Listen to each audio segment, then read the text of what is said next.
nooc ka mid ah kalluunka ku nool badda oo dadka xeebaha dega u yaqaanaan Muumin Saleebaan ayaa ku soo caariyay xeebta deegaanka Garacad ee gobolka Mudug. Kalluumaysatada iyo dadweynaha ku nool deegaanka Garacad ayaa aad ula yaaban Muumin Saleebaankan oo dhererkiisu yahay 10 mitir balliciisuna gaarayo 4 mitir.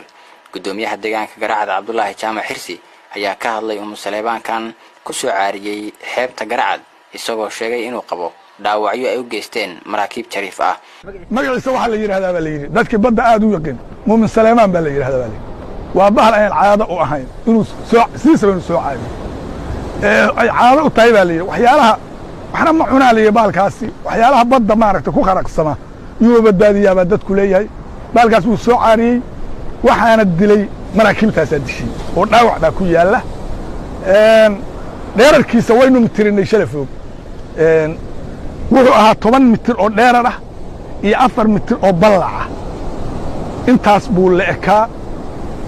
waxa kale jira oo maraakiibtaasi ay geysataa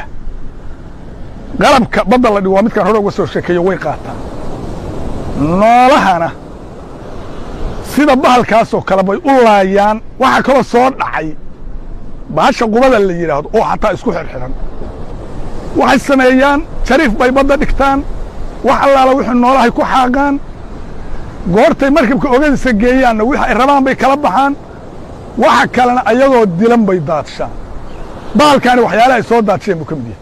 qubadaasi waa ka mid kalluun waa ka mid dhibaatadaas noolahay ku hayaan